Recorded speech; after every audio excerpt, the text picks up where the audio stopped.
Today I'm going to speak about issues of, the title of the talk is called Global Antisemitism, A Crisis of Modernity. And I'm going to put around the book. We actually just published a book. It's a 5-volume book. This is 1 volume. On a conference that we organized. That was the largest conference ever, largest academic conference ever on anti-Semitism. So we organized it at Yale in 2010. We had 107 speakers over a 3-day period.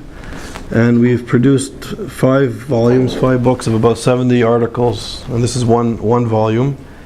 And it's a rough draft. The version will be available on our website in the next 3 or 4 weeks. So you can download it for free or buy a hard copy. So this book starts with reviewing the conference on anti-Semitism. And to make a long story short, we had 107 speakers from 23 countries. We had leading up-and-coming scholars, postdoc students from all over the world, leading scholars who've dedicated their entire life, academic life and career, to dealing with anti-Semitism. And this conference was it was the beginning of the end at Yale. And the reason why it was the beginning of the end is that there is a moment, we're in a moment in this, what I call the crisis of modernity, in which to deal with this reactionary social movement which is sweeping the Middle East, sweeping Islamic societies, is politically incorrect to deal with in the West. And it's politically incorrect for all sorts of reasons. There's, for good reason, in the intellectual environment, there was this sort of post-colonial movement that the West, especially after World War II, began to realize that their colonial exploits had a very negative side, and there was a negative side to modernity.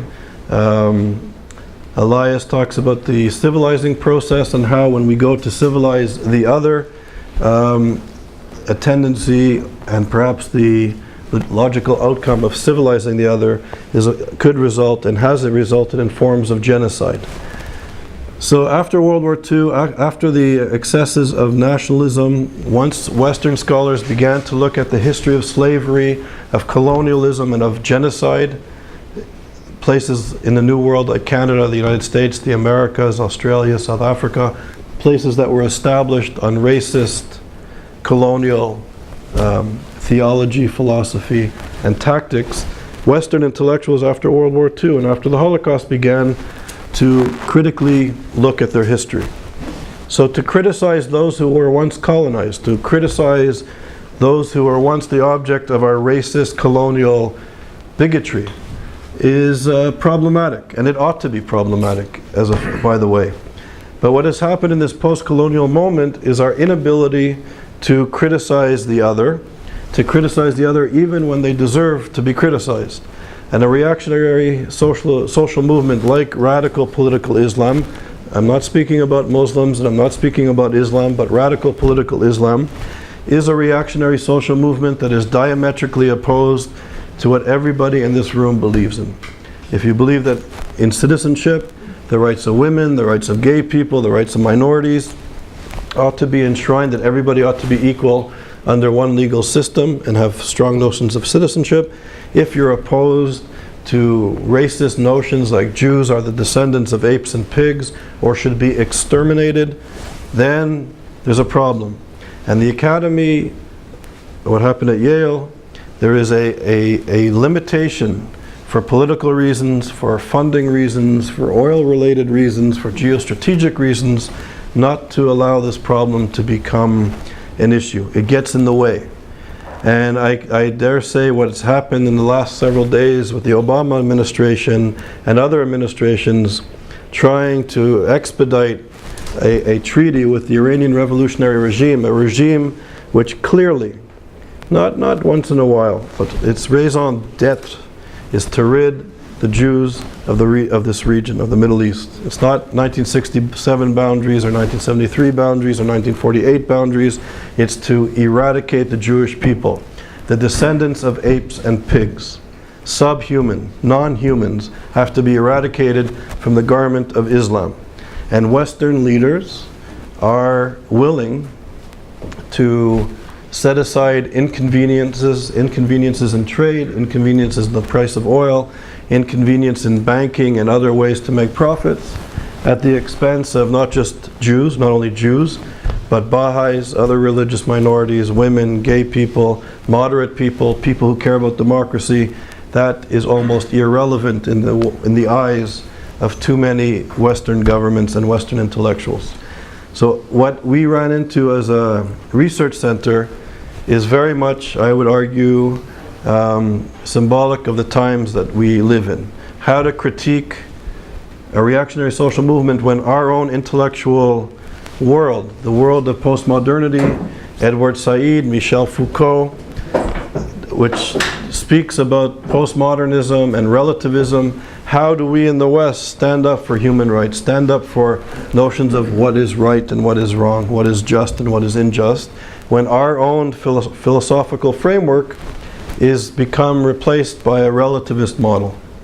And this is, in a sense, the title of the paper is Global Antisemitism, a Crisis of Modernity.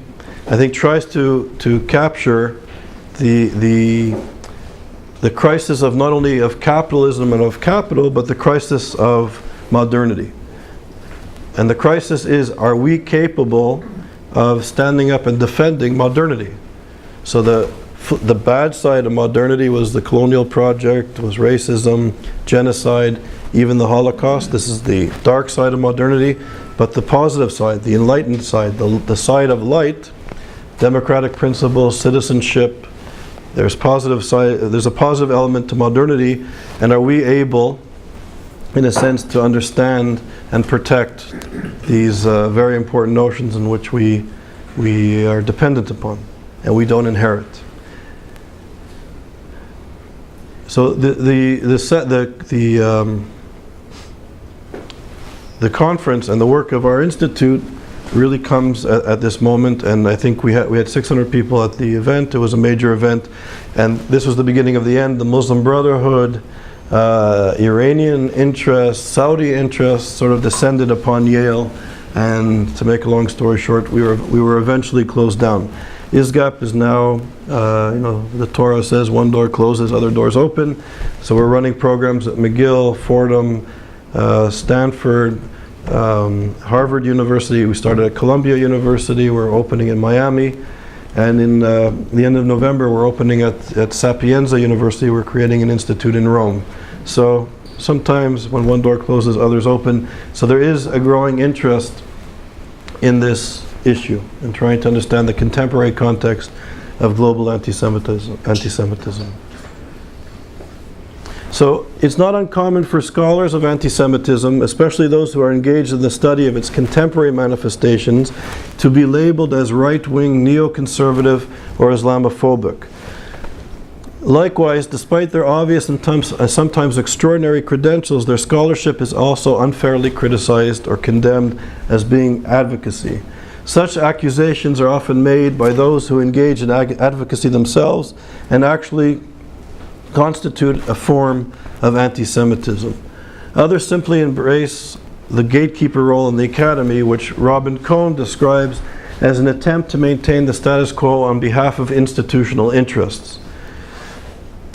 There's also a theory by Bonich that it's a theory of the middleman minorities, which is a famous theory in sociology in which the minority has to become the gatekeeper, or plays the gatekeeper within the institution. And we can see tragically that there are many Jewish intellectuals, I hate to say it, but it's actually the truth, Jewish intellectuals who have become the gatekeepers, who stand up to criticize Israel with more vehemence than many others, and to also quiet down those of us who want to study anti-Semitism as scholarship, and we're condemned as being right-wing, Islamophobic, and the like. So it's very interesting. So these two theories by Cohn and Bonich are very important to understand the role of minorities coming into the institutions, coming into the academy.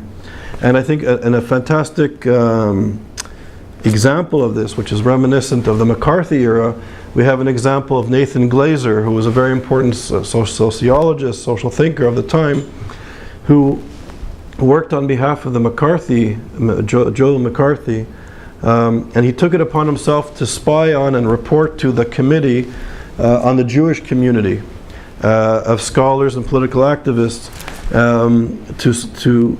in order to silence political views that were deemed unacceptable at the time. So a very prominent scholar took it upon himself, told McCarthy, I'll take care of the Jewish community, you don't spy on the Jewish community, I'll do it for you, and he reported to the committee. So it's interesting that people like Chomsky, Finkelstein, and many others, the New York Times, I can think of I forget his name, I'm having a moment here, the professor of NYU is now working for Haaretz.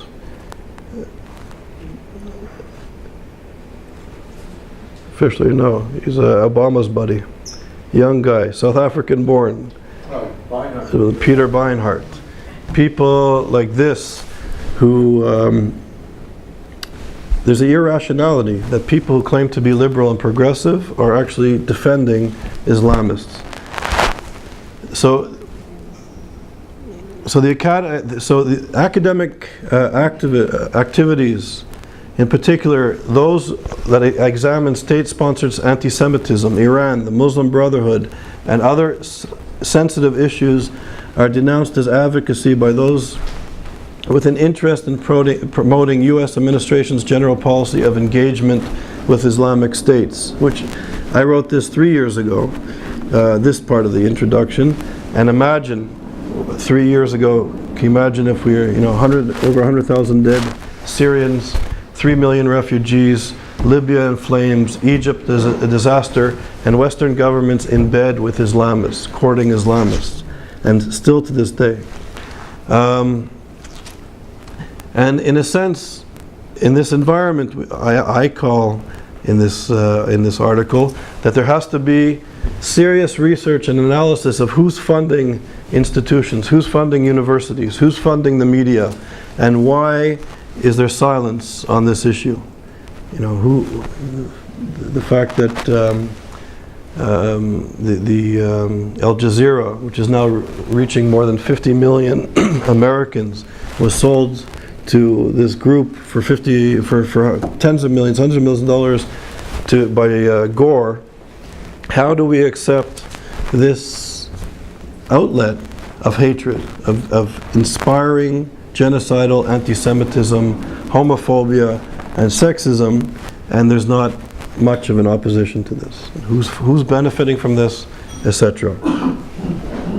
So the article that I'm going to speak to now deals with global anti-Semitism and the crisis of modernity, which currently affects core elements of Western society and civilization. Is it possible that the emergence of the current wave of global anti-Semitism both reflects and forms a part of a wider attack on the core elements of modernity, notions of enlightenment and Western civilization more generally, by reactionary social forces empowered by the crisis of capitalism? The crisis of capitalism. It is against this background that participants in our conference came from far and wide to engage. So the crisis of capitalism, I'll just say as a footnote, is that in the last several decades we entered into this period of neoliberal globalization that has been governed by neoliberal economic and political policies. So on the one hand, globalization has brought people together as never before, goods, services, communication, business, travel, investments, and the like, but at the same time has segregated people as never before. And we're in a moment where those of us who initiate globalized relations have power, and those of us who are on the receiving end, who become stuck in time, stuck in space, who cannot move, are on the receiving end of globalization. Those are the weak and marginalized. And we're created a situation where, I won't go into too much detail, but we see as the result of neoliberal globalization, on the one hand, the amass of tremendous wealth in the hands of segments of society as never before. Consumption of certain things are at levels that a few decades ago would seem absurd. And at the same time, we have billions of people living on a couple of dollars a day. Societies, institutions, and now states are literally disintegrating. So when these states disintegrate, when these institutions that we rely on for integration, for healthcare, education, for hope, are weakening or disintegrating, there's a vacuum.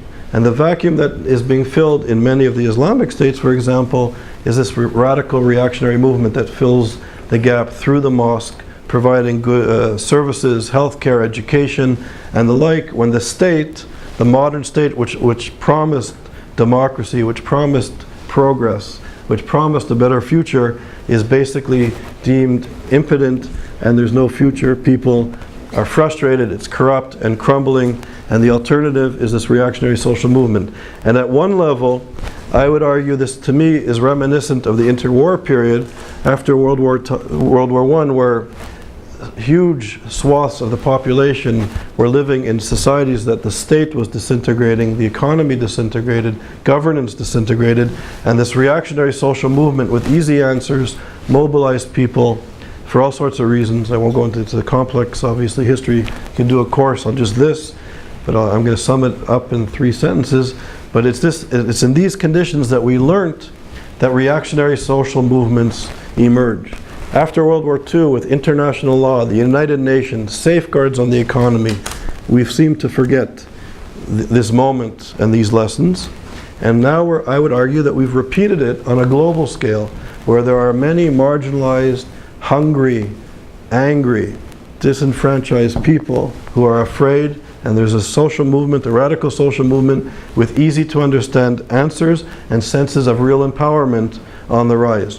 The sick thing is, if I may say, is that radical Islamists perceive the state as a vestige of Western colonialism and imperialism, and at the same time neoliberals, the leaders of our economic systems, also perceive the state as problematic. That if we could only limit the power of the state, diffuse the state, that the democracy will flow, the economies will grow, that everybody will be uplifted. But we know from World War I, World War II, that that's a fallacy. That in the capitalist system, there are those who do not have and we need to safeguard them to ensure basic levels of housing, education, healthcare, hope for a future, because we know from World War II and the Holocaust that when people don't have hope and they're marginalized to such an extent, when violence descends on them, that the possibility of horrific destruction emerges. And I would say that we are in a moment on a global scale very similar to that moment on many levels. So anti-Semitism is a complex and at times perplexing form of hatred. Some observers refer to it as the longest hatred. It spans centuries of history, infecting different societies, religious and philosophical and political movements, and even civilizations. In the aftermath of the Holocaust, some have argued that anti-Semitism illustrates the limitations of Enlightenment and modernity itself. Manifestations of anti-Semitism occur in numerous ideological-based narratives and in constructed notions of identities such as belonging and otherness, race and ethnicity, as well as nationalisms and anti-nationalist movements. In the contemporary context of globalized relations, it appears that anti-Semitism has taken on a new complex and changing form that needs to be decoded, mapped, and exposed. The academic study of anti-Semitism, like prejudice more generally, has a long and impressive intellectual history and history of research. It remains a topic of ongoing political importance and scholarly engagement. However, especially at this important historical juncture, unlike prejudice and discrimination directed at other social groups, anti-Semitism, in particular its contemporary forms and processes associated with it, is almost always studied outside organized academic frameworks. The processes of globalization has led to an increase of adversarial identity politics. In this environment, Israel, as a central manifestation of contemporary Jewish identity, and Jews more generally, have become the focus of scapegoating and hateful rhetoric.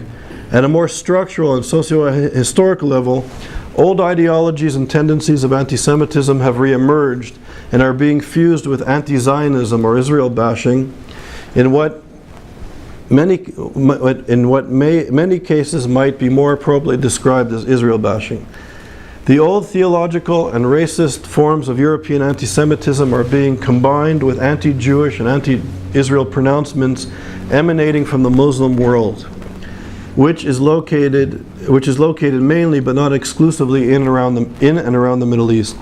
Contemporary globalization and the related socioeconomic, cultural, and political processes are being fused with these historical tendencies, creating the conditions that pose a threat to Jewish people and Jewish communities in the diaspora. And we saw the report that came out last week from the European Union. A third of the Jews in Europe are considering to leave. More than 60% feel threatened, and the like. So anti-Semitism is serious.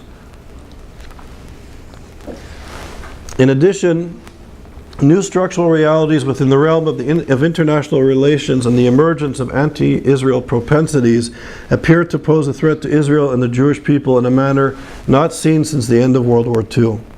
Once again, in this age of globalization, the Jewish people seem to be caught between the aristocracy or the wealthy establishment, the core, and the marginalized or disenfranchised masses, the periphery, as we have seen throughout much of history. With the advent of the socialism of fools, a term describing the replacement of the search for real social and political equity with anti-Semitism that is frequently attributed to August Babel, Jews continued to be targeted. In much the same way, the current marginalization of Jewish people in the Arab world, or more accurately, the marginalization of the image of the Jew, since most of the Jews were pressured to leave Arab countries in the 1940s through to the 1970s, after a strong presence for thousands of years, is staggering. As a social movement in the Middle East has turned to their own version of the socialism of fools, i.e. the anti-Semitism of radical political Islam, they have incorporated lethal forms of European genocidal anti-Semitism as the fuel for their social movement. However, many scholars, policymakers, and journalists of record still refuse to acknowledge this fact and to critically examine the ideology and mission of the social movement. So the mere examination of the social movement is a taboo subject, literally, which is extraordinary because a university is supposed to be a place where you can discuss, debate, and argue. So anti-Judaism is one of the most complex and at times perplexing forms of hatred. As evident from the range of, I'll go on. The term anti-Semitism, which was coined in the 1870s by Wilhelm Marr, is also controversial and at times confusing. Yet despite its epistemological limitations and contradictions, it remains a valid and useful term. The term refers specifically to prejudice and discrimination against the Jewish people. Some, incorrectly or for reasons of political expediency, use the term to refer to prejudice of all so-called Semitic peoples, claiming that Arab people cannot be anti-Semites as they are Semitic themselves. This is fine in terms of etymological musing, but in terms of history of language and thought, where the terms acquire specific meaning over time that diverge from their etymological origins. In fact, anti-Semitism clearly refers to a specific form of hatred that is mainly European in origin and focuses upon Jewish people. Some scholars prefer to use the term anti-Semitism without the hyphen or not capitalized, since it refers to a form of hatred or a phenomenon rather than a specific biological determined group. Emil Fackenheim, for example, used the unhyphenated term for this reason, which we do as well in our work.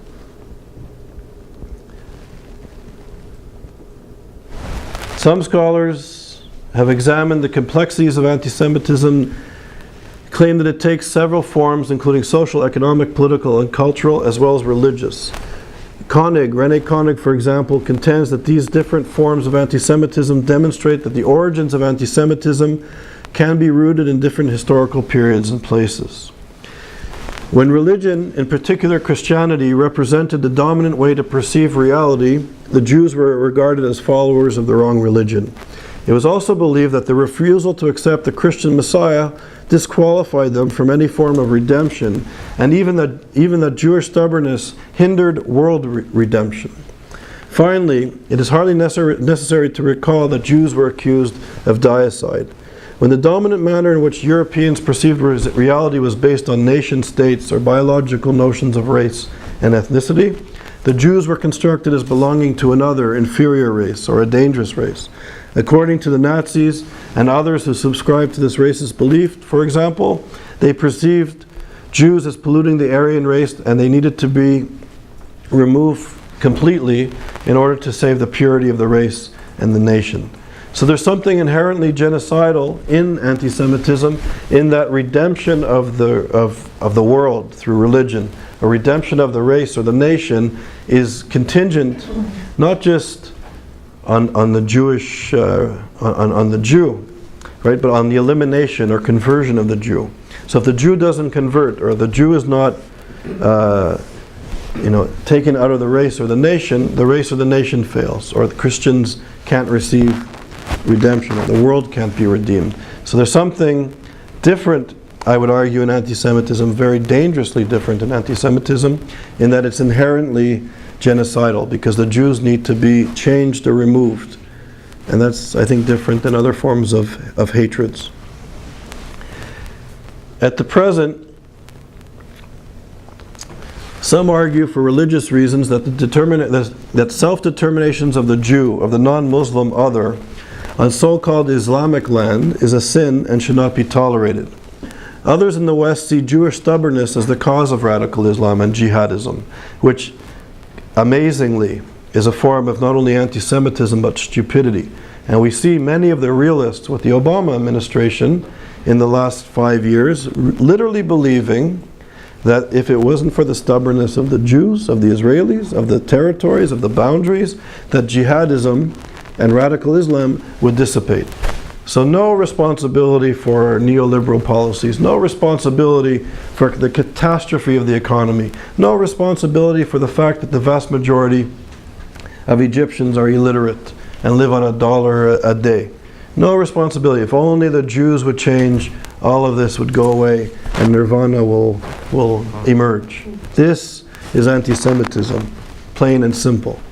When it comes to Israeli policies and existence, they believe that if only the Jews were to change, the problems of the region and the international relations as a whole would be resolved. If taken to its logical conclusion, this perspective can lead to great destruction, like other historical manifestations of anti-Semitism, since its aims, the objective, is the eradication of Israel or any semblance of Jewish self-determination in the region. Despite the complete rejection of the Jewish narrative by the Iranian regime, Hamas, Hezbollah, and other Salafists and Islamists, many observers focus on the other and are content to blame the victim of this ideology without examining the context. In fact, attempts to critically examine these reactionary views are often deemed politically unacceptable, and they're stopped. If you go to speak to scholars in the academy, in Europe and North America, who have the courage to examine this anti-Semitism, ask them about their careers. Ask them how popular they are in their departments, how easy it is for them to get tenure or promoted. It's amazing. This contemporary form of anti-Semitism has many layers. New forms are mixed with old ones, such as conspiracy theories about Jewish power and culture, apocalyptic theories concerning the Jews. For example, the Protocols of the Elders of Zion, which played a key role in creating the conditions for the Holocaust, as well as European anti-Semitism more generally, has now become part of the political and cultural mainstream in several Arab and Muslim societies. The above-mentioned complexities make it difficult to define the different forms that anti-Semitism takes. This in turn makes it problematic to address and analyze the subject in itself. It is no wonder then that the contemporary forms of anti-Semitism have always have always been difficult, if not impossible, to acknowledge, study, and measure and oppose in its moment. So this is the moment for the anti-Semitism which I just described. We can now look at theological anti-Semitism of the church, of the Christians, and the church, the Pope today. We all condemn the centuries of Christian anti-Semitism. Everybody does. Every kind of civilized person, from the Pope to scholars, we all condemn it. When we look at the racist anti-Semitism of the Nazis, of fascism, every progressive, liberal, decent intellectual, unless they're a neo-fascist racist, everybody condemns the old anti-Semitism of the past. We all like to put monuments and lay wreaths, and it's all fine to fight the fascism of 70 years ago. But in its moment, in its day, the Jews and scholars and people who tried to debunk the racist mythologies, they were out of the canon. They were out of the academy. And you can look at the moment in history. I was just giving a lecture at Raphael's course in urban studies. People like W.E.B. Du Bois, famous urban studies scholar, could not get a job in the United States because he fought the canon of racist ideology that came out of the Chicago school. It wasn't acceptable. So people like the Mass Psychology of Fascism, who wrote the Mass Psychology of Fascism? Wilhelm Reich couldn't get a job, kicked out of the Communist Party. People who debunked the mythologies of the moment were not accepted. And those of us fighting the dehumanization and demonization of Israel, we feel it too. Amazing. Just as a footnote, the New York Times, the liberal Jewish influence, Upper West Side, New York, American paper of record, can write an op-ed piece in 2013 defining the current Iranian revolutionary regime as moderates and Netanyahu in the next breath as the problem. And this is 2013, when scholars, and we know what the Iranian revolutionary regime perceives of Baha'is and of women, of gay people, and certainly of Jews. But there's this profound inability to address this issue. It's a taboo subject because if you're progressive, you can't critique those who were once colonized.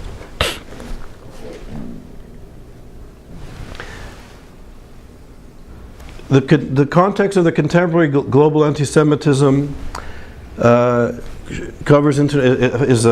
at international relations, which are increasingly in a state of flux and turmoil, as well as notions of tolerance, democratic principles, ideals, human rights, and robust citizenship. These values appear to be receding within many institutions in society, while the international community seems to be less strident in trying to defend them. It would appear that the Jew, or perhaps more importantly the image of the Jew, or the imaginary Jew, described by Alain Finkielkraut, is at the middle of this global moment.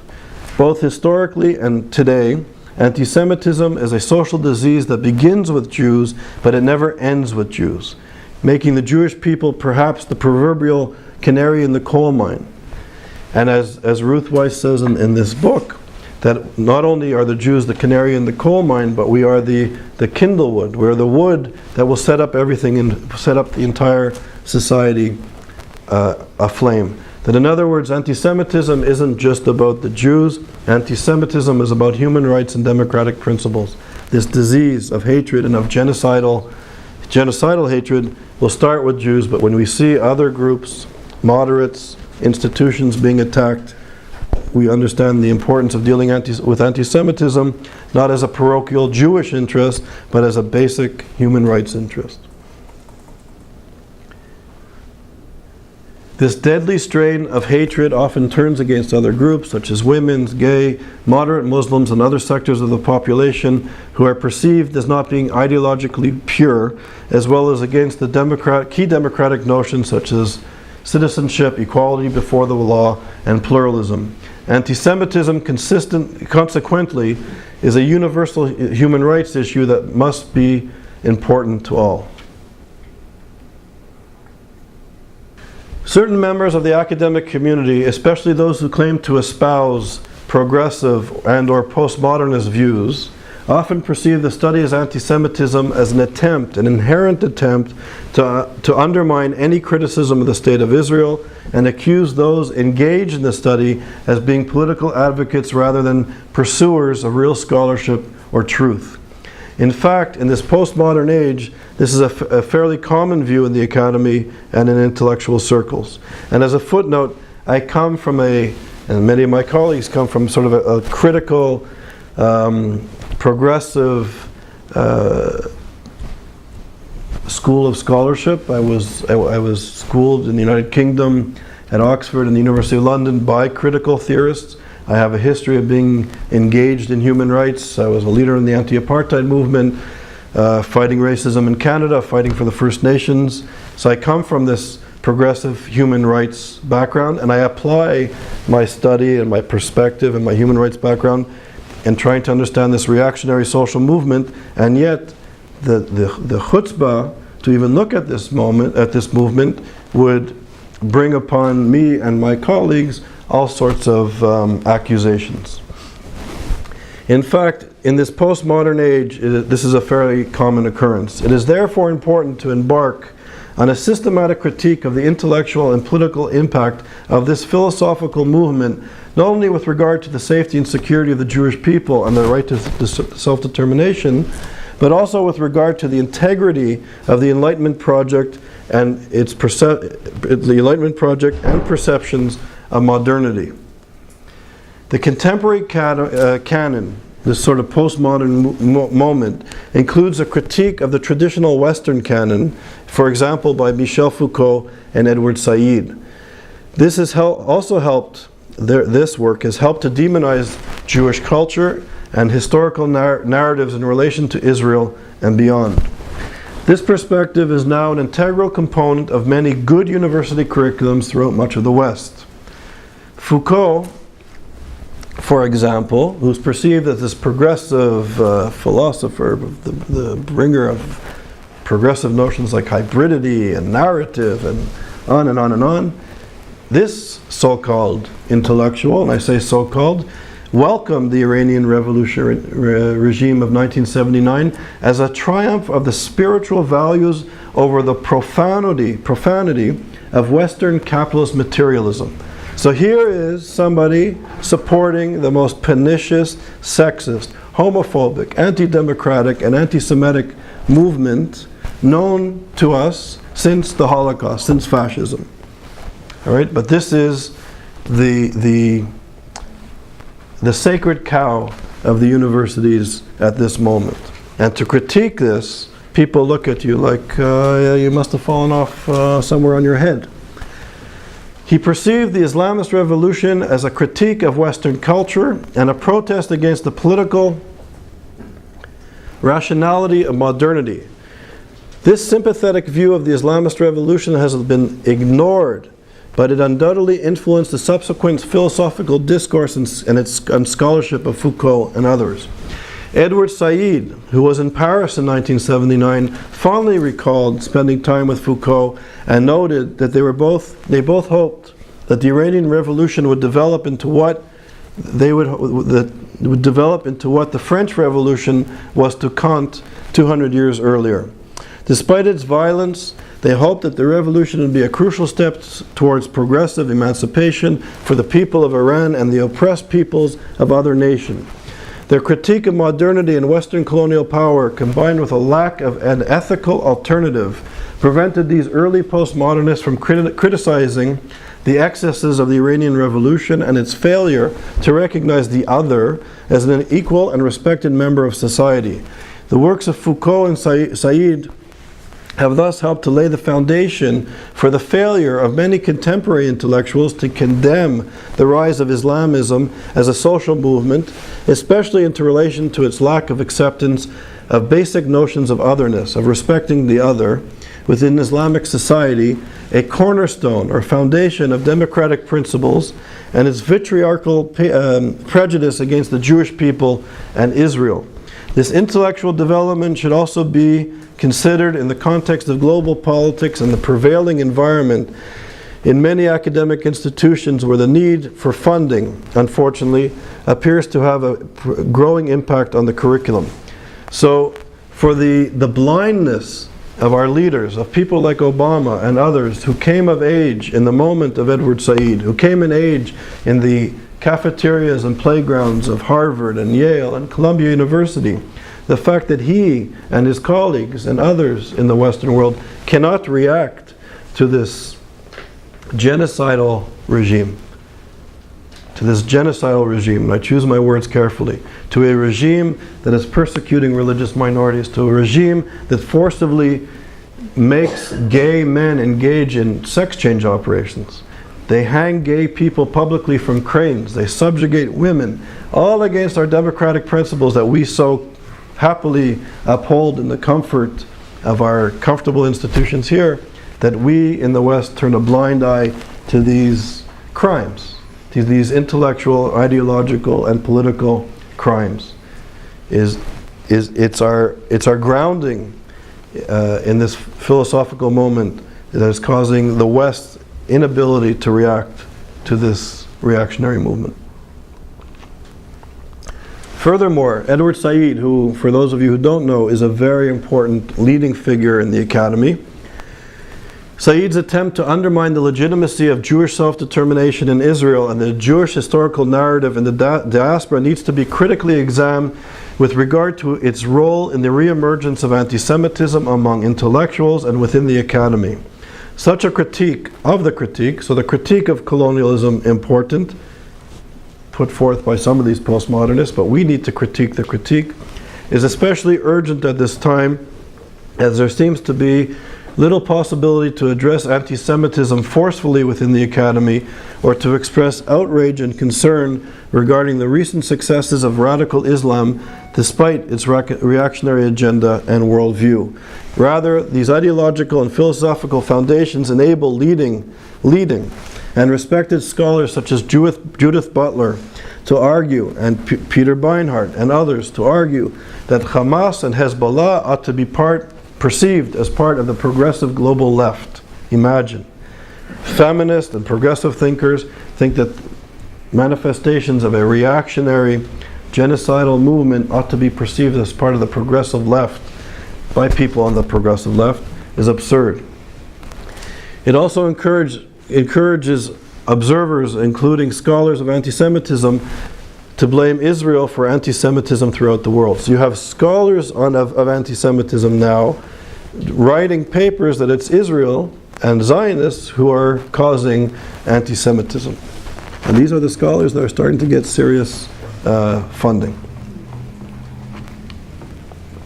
Even in the aftermath of the Holocaust, and despite the Academy's preoccupation with colonialism, racism, sexism, socioeconomic, political, and cultural inequality, domination, and critical understandings of the other, anti-Semitism, especially its contemporary manifestations, does not exist in an area of study in the mainstream academic curriculum.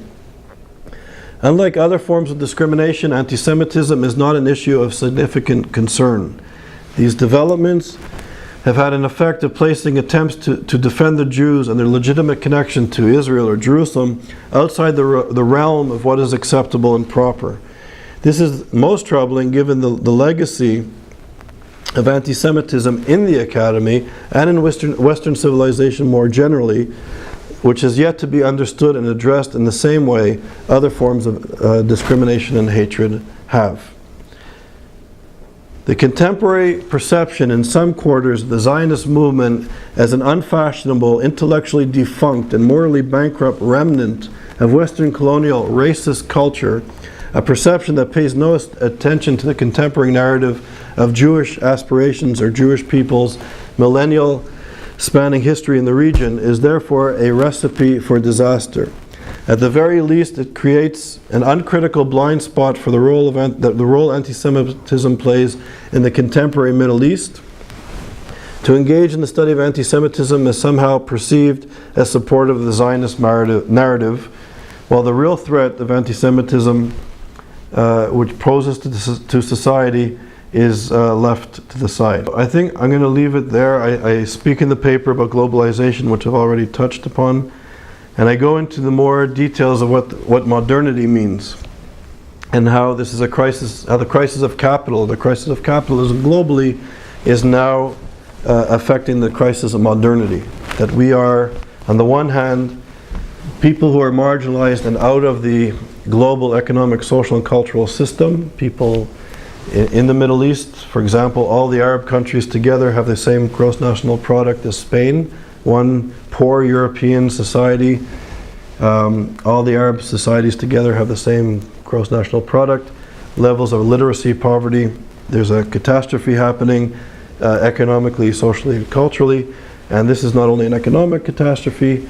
The crisis of modernity also is reflective in our inability in the West to defend the narratives of modernity, of enlightenment. So this is sort of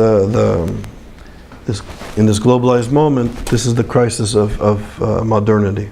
So I speak on this. I'll just finish quickly by making four quick points. As Bernard-Henri Lévy contends, it's the role of the intellectual to shed light where there is darkness.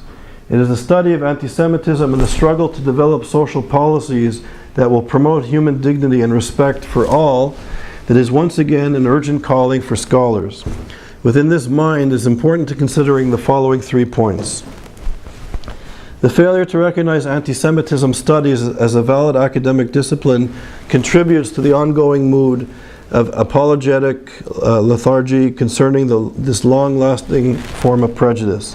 No more than ever, there's a need for a vibrant, critical, interdisciplinary research center to develop projects and curriculum in this area. Policy and policy development are needed in areas of the study that need to be included in the area of contemporary anti-Semitism studies. Those who dismiss this as advocacy are pushing a regressive political form of advocacy of their own.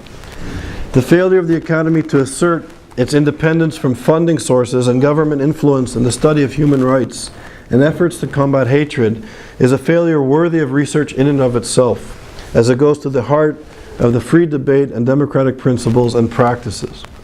Thirdly, anti-Semitism is an issue related to the study of globalization and modernity and postmodernity as well, and needs to be acknowledged as a legitimate issue in Middle Eastern studies. If you go to Middle Eastern studies in a Western university and speak of anti-Semitism, the conversation is stopped.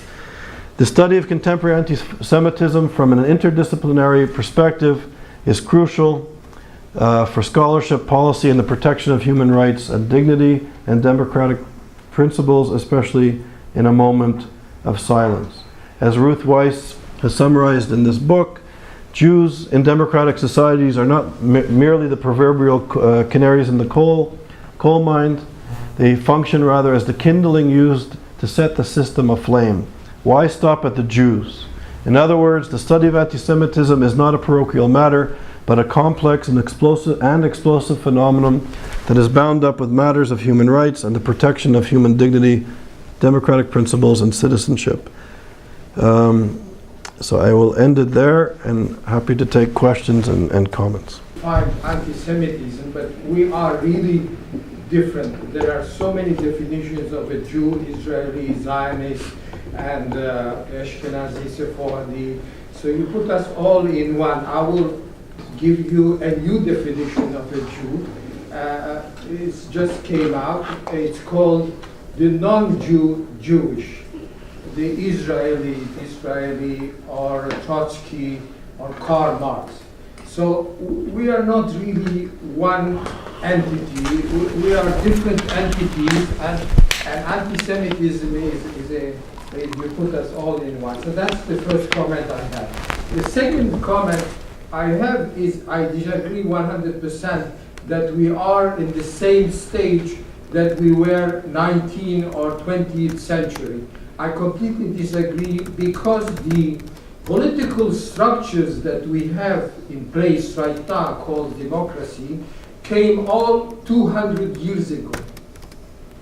And today we have a different structure, completely different. Take communications, you didn't even mention it, but today the problem is not the majority. The problem is the minorities want rights.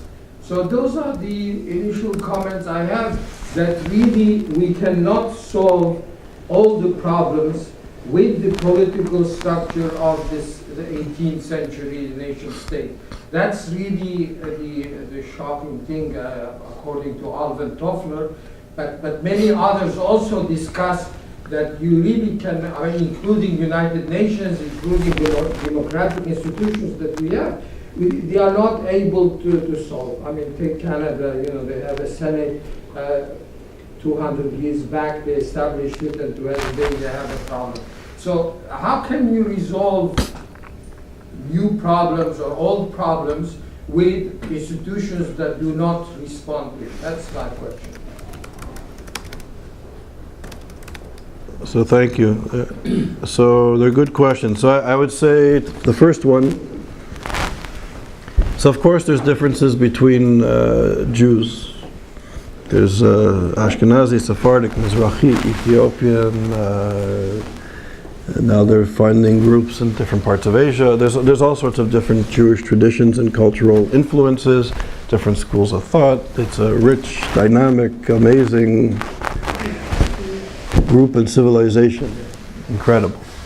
But the thing with anti-Semitism is that all of these unique aspects of the Jewish people are defined by people who are not Jewish most of the time. Not always, but most of the time. So the thing with discrimination is it's a power dynamic. So if this reactionary social movement, say of radical Islam, is able to define the Jew in a certain way, and they're able to implement this ideology and the view of the Jew, and it threatens the security of Jews and other people, that's a problem.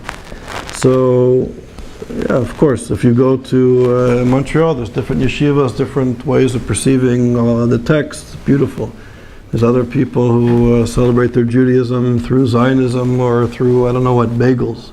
But the thing with this threat of radical political Islam is that they're defining the Jews in the most disgusting, pernicious way. And we have to deal with it. And I think, tragically, we have to wake up not only, in a bizarre way, I think that this radical reactionary social movement is easy because they're clear, they're consistent, they're open, they're obvious, they're in your face, they're not ashamed. They are fighting for the worldview completely open, completely. They don't hide it in general. But it's we in the West who are unable to address it. And I find that most disturbing because there's all sorts of assumptions that we live in a democratic society and that we promote human rights and we're going to pursue justice, but the wake-up calls are not having an effect. And I find that more dangerous. The Islamists, we know where they're coming from, we know who they are, we know what they want, and they're rising in power.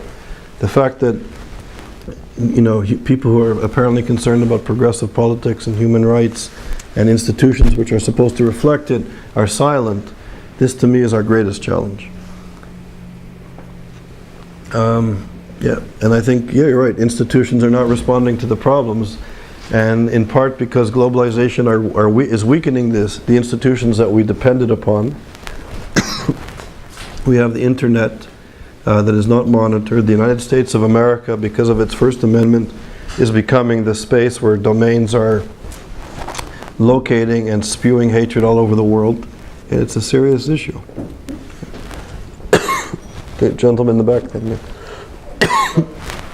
Thank you very much for your presentation.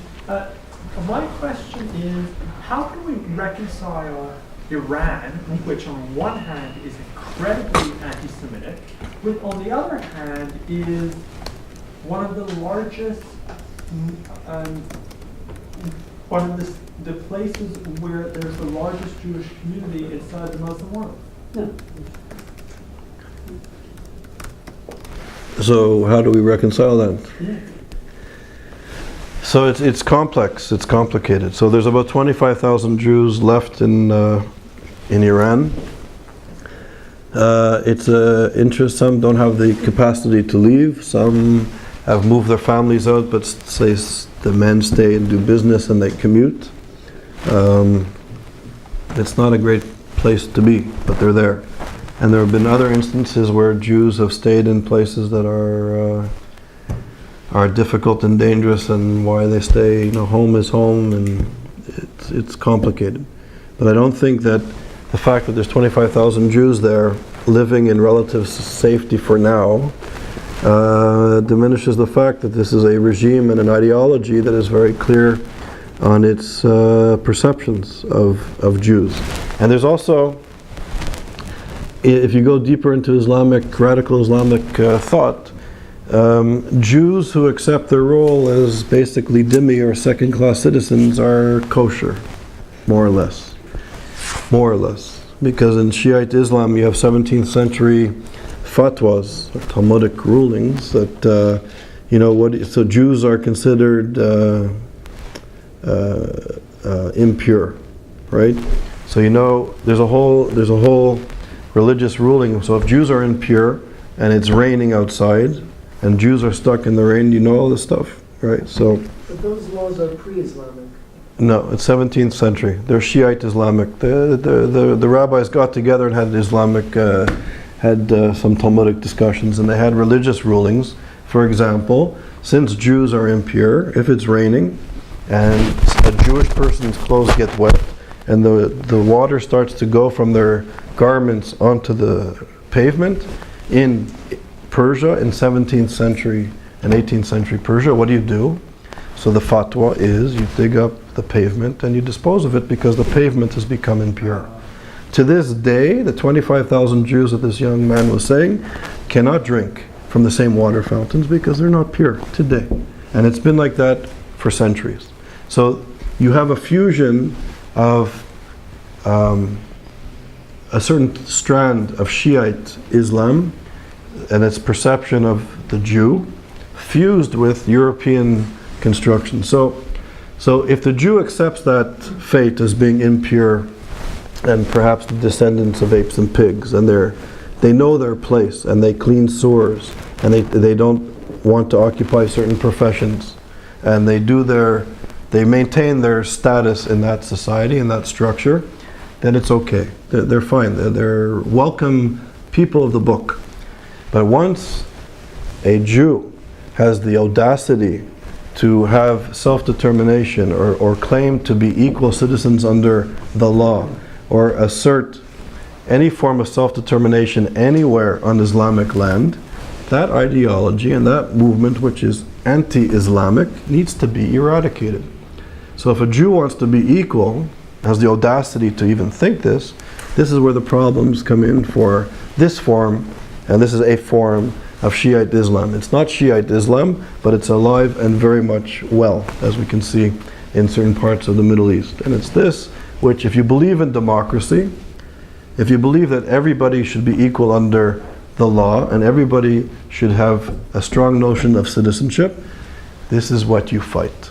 Intellectually and ideologically, and you don't tolerate the intolerable. You fight it, and you don't make excuses for it. Also, is it the fact that it's the most ancient community, the Jewish community. Yeah. That's why there's those remnants, because all the Jews of Arab countries left. Yeah. They were so anchored, so part of the society that they stayed. There's a gentleman here. We have to be somewhat cautious when we frame the catalysis of this organization of Muslim movements in the perspective of anti-Semitism. After all, if we look back historically, many movements, whether they be Sharia, and I'll give you the example of Deoband, which eventually became Taliban, were simply for the purpose of preserving the religion. Muslim Brotherhood in Egypt actually has its roots back into the 1920s and 1930s. They started, I don't remember the militia, they weren't as successful as using, let's say, what you describe as a mosque in order to create their social structure. But certainly Deoband and later Taliban were using the madrasa in order to complete their view. The important issue is to make that connection between the enactment of Sharia law and its associated fatwas and the ultimate end of reaching the destruction of Jews. We discuss this in terms of the state of Iran, which is very, very relevant to our day. But at the same time, realizing that there's discrimination against the Jews, we have to realize that the bottom barrel has never been the Jews, they've always been the Baha'i. The Jews only became the forefront of Islamic hatred, in my opinion. I'm looking at the other perspective. We come to the same conclusion, but we come from different perspectives upon the establishment of the State of Israel. Prior, the enmity had the main polemic. There had been Jewish-Islamic polemic, but the main polemic had always been Christianity, Byzantium, or the remnants of what was Byzantium, or Holy Roman Empire, or whatever had been there, and Islam. Later, this was replaced in the 20th century. This was replaced with the state when the State of Israel was founded. And why? Not because Israel or Judaism was such a horrible institution, but rather because it was a ghost or a shadow of Western civilization. We present ourselves again with the clash of Occident versus Orient, and I think that's the issue that we have here. Not so much the Jew becoming the focus of enmity, as opposed to the Sunni or the Assyrian or the Zoroastrian. What we have is a clash of cultures, and Judaism, unfortunately, through its tremendous success, the tremendous success of the State of Israel, which has brought tremendous rewards. We have the yin, but we also have a yang on the other side. As much as it did positive benefit the world positively, it also gave rise to this enmity, unfortunately, that, at least this is the way I saw it. So, starting with these institutions, which I believe already were inlaid in Islamic culture, the organization towards or against Jews became an offshoot or an offspring of this convergence of the two cultures. You also brought up, well, I think you were a little bit too hard on Michel Foucault. I have to be a bit apologetic towards him, because in 1979 he could not possibly have anticipated that the political errors, that the incoherent international policy of the United States would lead to such a terrible series of events. Now, first with the Islamic Revolution, the Iran-Iraq War, the Gulf War, and you can even say the showdowns that we're seeing. We can even say the Arab Spring is a political logical sequence which all started from the failure of the United States to defend the regime of the Shah. I'm going to make one third point very quickly, whereas you mentioned the labeling of many of these factions, Hamas and Islamic extremists, as a progressive, leftist progressives. Is that correct? Judith Butler and Peter Beinhardt said that we should perceive them as such. Very good. Now, I'm going to give you this postmodernist view that depends very much on your perspective. I'm sure there are many people who would consider Haribat Sunnah, ETA, the IRA, the Lord's Resistance Army, M23, as progressive leftists as well. But it's simply serving their interests. I'm sure at the time there were some who regard Stalinism as progressive and leftist at the same time. So even though it doesn't serve the best interest, it can still fit into that realm, for better or for worse. And it's the mistake of the people understanding demographic, as we saw in Iran in 1979. Failure to understand the social strata that leads to this misidentification from manifesting into evil. So then I agree with this last point. So failing to see the social structure. So it's amazing. So Edward Said's work and Foucault's work to the end never recognized the social structure of society. To speak about minorities in the Arab world, was something we didn't speak of, we didn't see until the Arab Spring.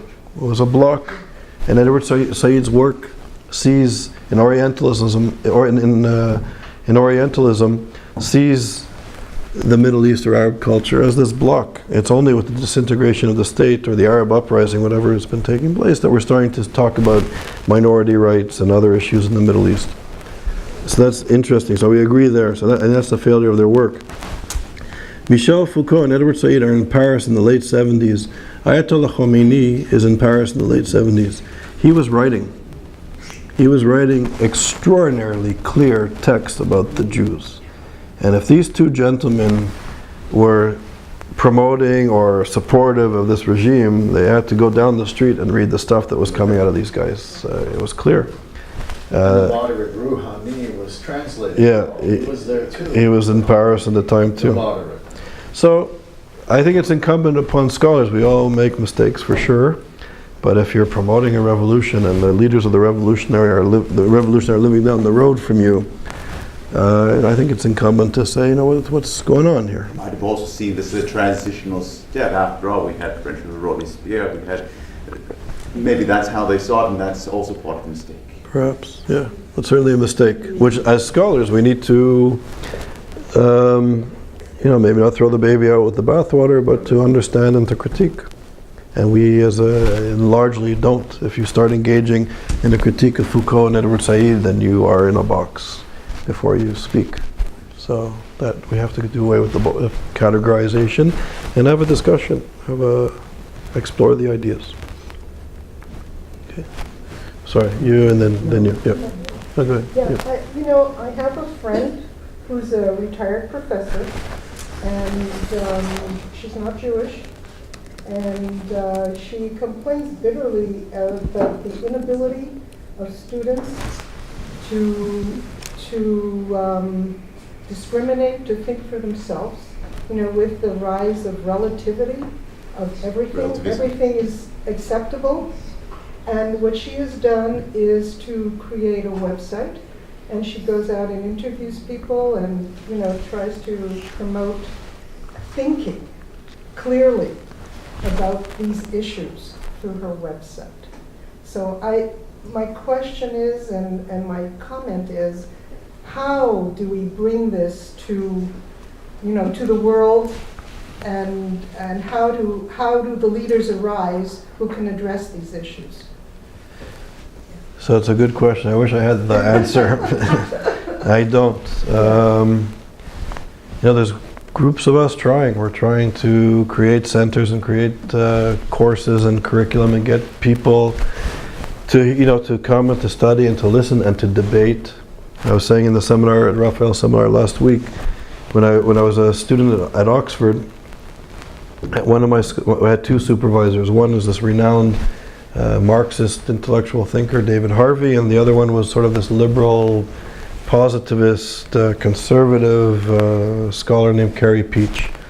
And one was into social theory and philosophy, and one was into numbers and statistics, and that was the way to understand society. So two professors diametrically opposed ideologically. Their entire worldview, or much of their worldview, was not only different, but opposing each other. But when I would write and present my work to them, they would critique me in a way, they would poke holes in my argument, not to change my view, but to argue with me, to make my argument, to constructively critique me so my argument would be stronger. And we would debate, and the students would debate, and we would go into seminars, and I would come armed. I would have read 20 articles, and the guy that I'd be debating would read 30 articles, and we would take the seminar to dinner or to a pub and argue and discuss, and we would read, somebody would suggest, well, you're not reading this guy, go read this guy, and I would go read that guy and critique him. I'd come with my critique, and it was a wonderful opportunity and place to be, because there wasn't anything that was unacceptable. It was about ideas and arguing about ideas. And I find today, first of all, I don't know how much people are into ideas to begin with, but those who are into ideas, I find if you critique them or argue with them, it becomes very personal. It's no longer about ideas. So I think this moment, the intellectual climate is not conducive for what is needed. We need to have debates, honest debates, and really get these type of ideas out. On a positive note, I'm working with a colleague of mine who's his name is Harris Rafiq, who works with he worked with Tony Blair and now Cameron, and he's working to fight the Islamicization of the Muslim community in the UK. And they've been very successful in the United Kingdom. The problem of Muslims who are fighting extremism in the Western world, they feel that in North America, particularly in the US, there isn't an awareness, and there's groups coming. So some colleagues and I think we're starting to do shows. Charlie Rose, there's a few people who are starting to do shows where moderate Muslims who are fighting anti-Semitism, who are claiming that those in the West who are silent in the face of this reactionary movement, who perceive Islamic culture as inherently reactionary and backwards, that these paternalistic liberals are the racists. The people like me and others who are fighting anti-Semitism and fighting for minority rights and against sexism in Muslim societies are people who we believe that they also have the right to live in a free democratic society, to be Muslim but to live in a democracy. And those who dismiss it are the problem. So we're trying to create programs, curriculum, try and get the ideas out into the media, but it's not an easy battle. And time is of the essence. First of all, thanks for a great talk, interesting. I learned a few things. But I have to first say that before I ask the question, is a couple of things trouble me. It's that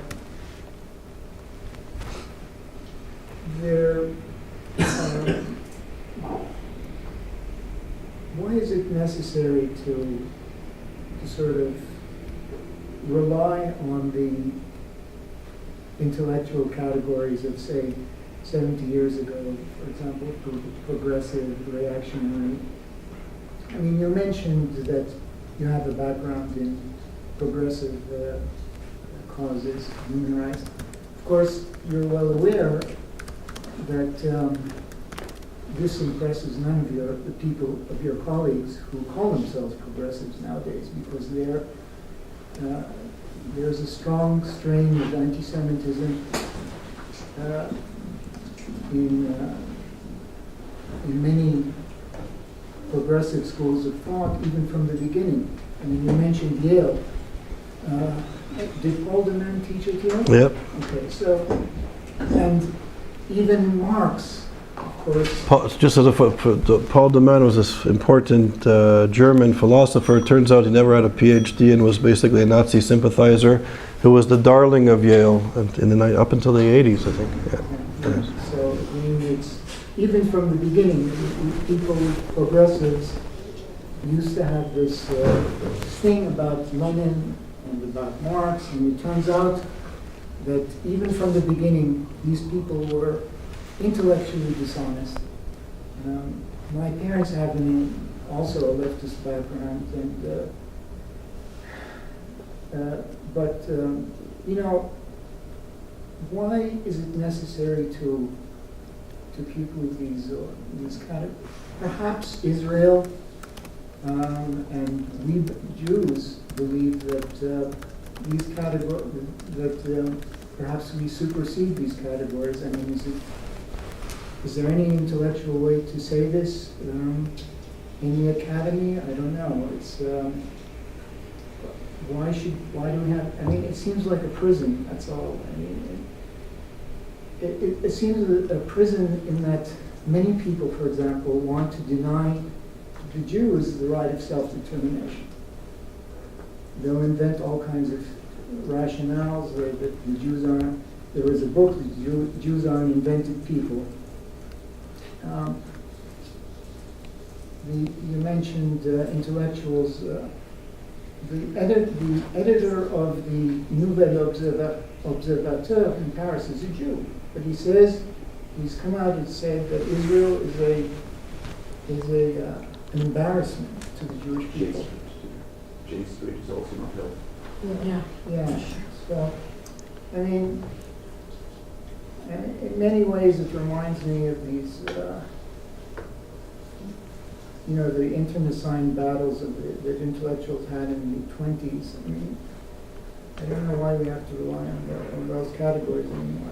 That's the only quibble I have. Right. Okay.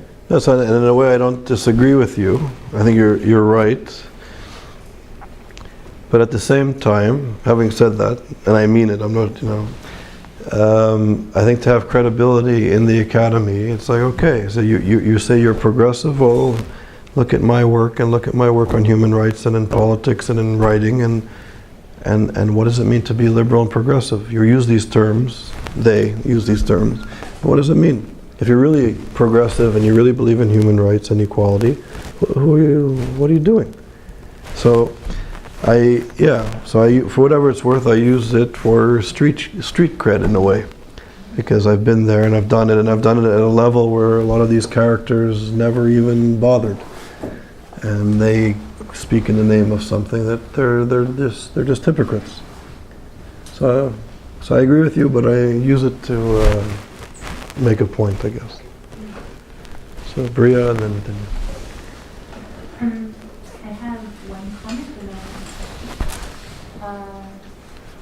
so I think maybe another point, but in the academy or amongst intellectuals, I think there's a trend to be self-critical, and then that's an important way that they look at all sorts of issues too, and that you can see that in literature. You can see that when we read any article, it's what is the bias of this author? Where are they coming from? And even in movements like feminism, there is talk there of how do women propagate anti-feminist issues too. So there's a self-critical lens that's there. And I think maybe one aspect of the issue with anti-Semitism and discussing it that's maybe missing is what is our obsession with it, and maybe that's just like a self-critical lens that the academy also is open to, and maybe that's a particular approach. whose obsession with it? Who's we? Well, you said it's like a parochial topic I see. Amongst Jews is the topic of... No, I was trying to make the point that in the academy and mainstream society, anti-Semitism, I would argue, is perceived as a parochial issue. It's only Jews talking about it for Jewish interests. Okay. And I'm saying that it's an issue that ought to be mainstream, and the academy and policymakers should take it seriously. It's not just a Jewish issue. But I think it ends up becoming a Jewish issue, spoken oftentimes within Jewish circles. That's what you're addressing. Yeah.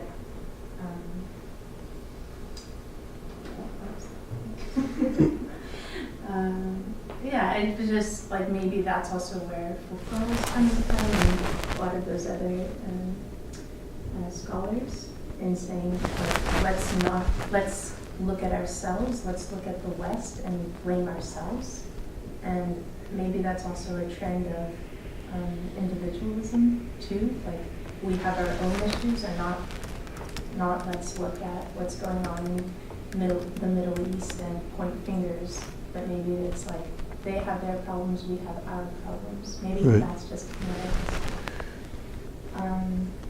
and the question is, how would you define Islamophobia? And do you think that should be an issue as much as anti-Semitism and Islamophobia? Cool. So good points, good question. So it's interesting. So I don't think the Jewish community does at all what you think, what you mentioned. I think women, and if you look at the anti-colonial struggle and the anti-racist movement and negritude and Mies Césaire and Fanon and gender studies and feminist studies, people empowered themselves by looking at structures of power all around them, what it meant to be black or African or a woman, and how Africans perpetuated racism and women perpetuated being the victim of being second-class citizens and abused and all the stuff, right? They situated themselves in power structures.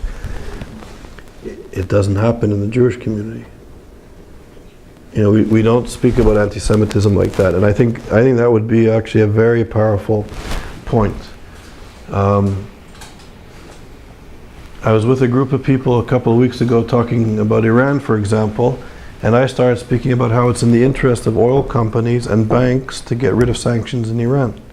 And what does that mean towards us? And this was among powerful business people in New York City, Jewish business people in New York City, and they looked at me like I was nuts. So there isn't a self-awareness and self-criticism of where we stand in power structures and how we relate to power.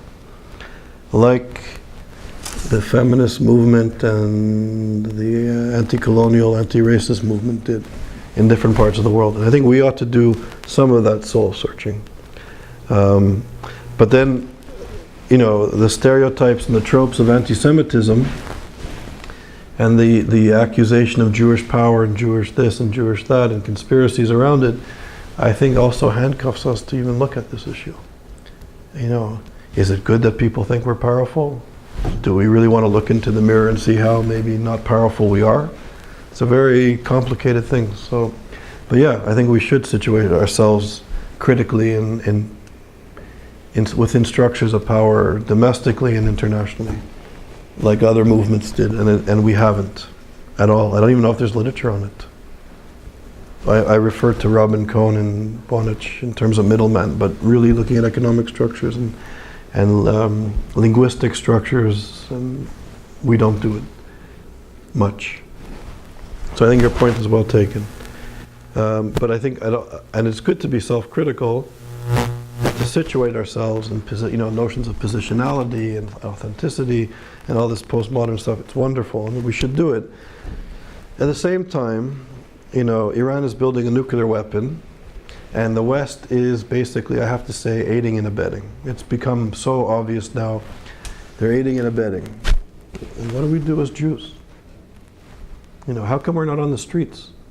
Could you imagine, I was part of the anti-apartheid movement, could you imagine a white leader of an African country coming to New York and saying that Africans are descendants of apes and pigs and are subhuman, and I represent the state of X in Africa, come and do business with me. And all the Western leaders come and do business with that leader. So at the General Assembly, Western leaders were going to have serious meetings about all kinds of serious strategic and economic issues with people who believe that Jews are the descendants of apes and pigs. And there's not a word from anybody, even from our community, from the human rights community. There's nothing. So yeah, there's a lot of work to do. And then in terms of Islamophobia, it's a concept that I don't like, and many scholars who are concerned about discrimination of Muslims and others don't like. It's a term that the Iranian revolutionary regime actually created. It's created by the regime, and it's used as an effective tool to handcuff people to fight this reactionary social movement, because if you fight the reactionary social movement, you are being accused of being Islamophobic. So it's part of a propaganda war, the term. That's not to say that there's discrimination against Muslims, and any form of discrimination against Muslims or others should be taken very seriously in Western democratic societies and also in Muslim societies. So if you're a moderate Muslim, a woman, I don't know, an urban, working middle-class person, and you want to live a life with democratic principles, you should be fighting for your rights, right? We shouldn't just stop the debate there. We should be supporting progressive people in the Middle East, not being quiet because we're being accused of all sorts of things surrounding Islamophobia or our low expectations of Muslims in the Middle East. So I think it's a dangerous concept. So on the one hand, strong citizenship for all, promoting democratic human right values. If anybody is being discriminated because of religious belief, that should be fought and understood and fought. But Islamophobia is a term that's being used for ideological reasons in this war at the level of propaganda, in my opinion.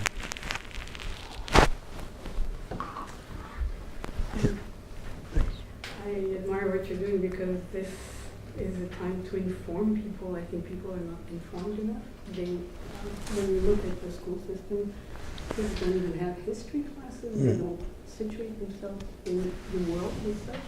I see the Canadian curriculum is studying here in Quebec of Quebec and Canada and Quebec. And the kids come out of there and they have no idea what you're talking about debating an idea. Or this is the century of modern communication. We're going into a new phase, and a lot of people don't even know what the future is. It's important. The Muslims, well, anti-Semitism has existed forever, since Babylon, Romans. I think it's inbred in the rest of the world, unfortunately. But with Muslim, it's something very special, because when you look at the Quran, you look at the Sharia, it's antinomic to democracy. So I admire what you're doing. When in '98 I attended a conference with Dr. Sultan was here and Darwish was here, and they were warning us already. And they said, okay, so if only 2% of the people are terrorists, where are the 98%? Why don't they stand up and why don't they say something? Yeah. And that's a whole cultural thing. And Dr. Sultan told me, I'm afraid to say, they are scared.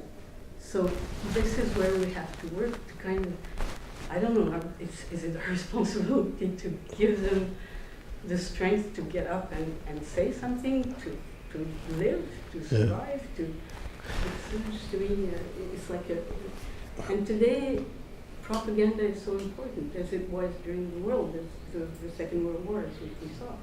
It's being repeated, it's being used by the Muslim world very efficiently, and Israel did not do anything to defend themselves for a long time.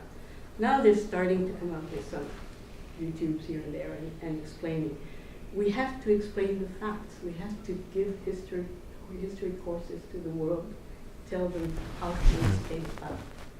It seems like they just see the tip of the iceberg, and they just, oh, there's the tip of the iceberg, but they do not see how it came about. Yes, I know you touch on very important issues. So yeah, this information age and the impact of it is staggering and frightening. Yes. There's no time to think and analyze and put things into context. I remember during the Arab Spring, which has become, in my mind, the Islamic winter, I remember at Yale, all these professors and great intellectuals were so excited about the Arab Spring.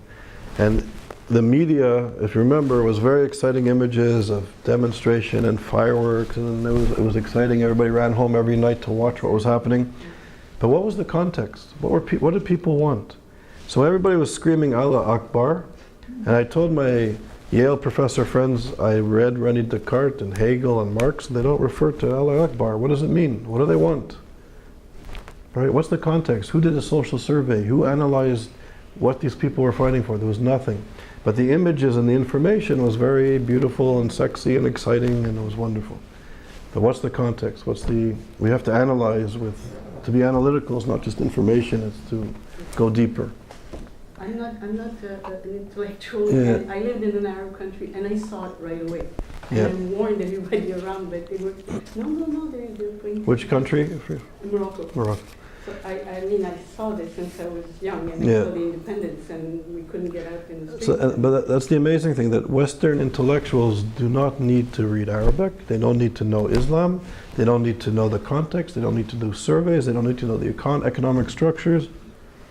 We know. If we're nice to them, they're going to change to be like we want them. No. It's absurd. So we have to contextualize, you're right. And I'll say another thing. I'm being taped, so I'm going to be polite. I was recently at an Ivy League university, a leading professor was running a seminar with us on anti-Semitism.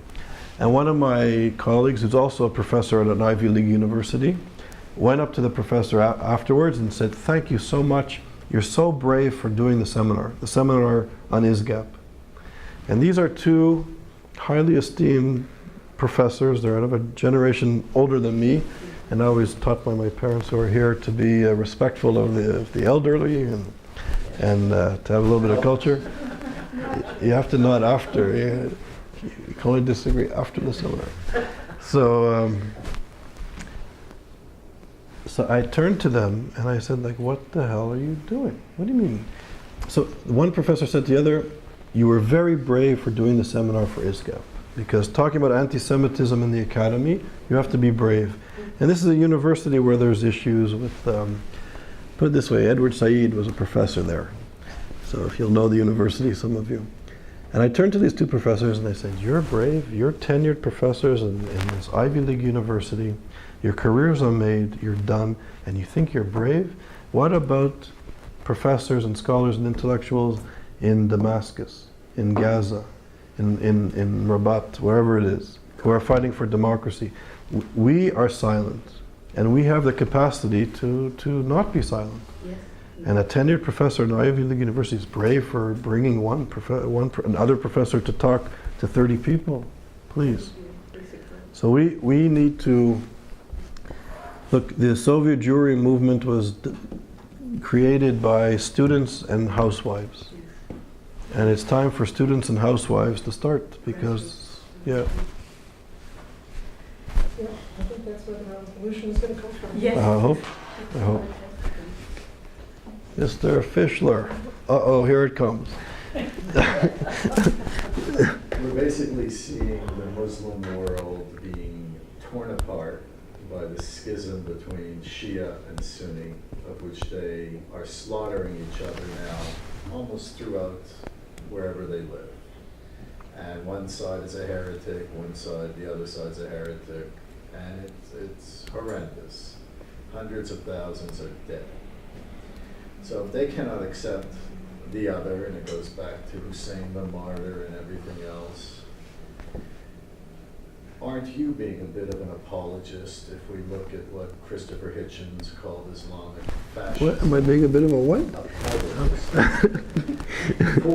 If we take the three pillars of Islam, one, the Jews became corrupt. That's why Muhammad, the prophet, was sent down. Two, the land of Israel is holy Muslim land.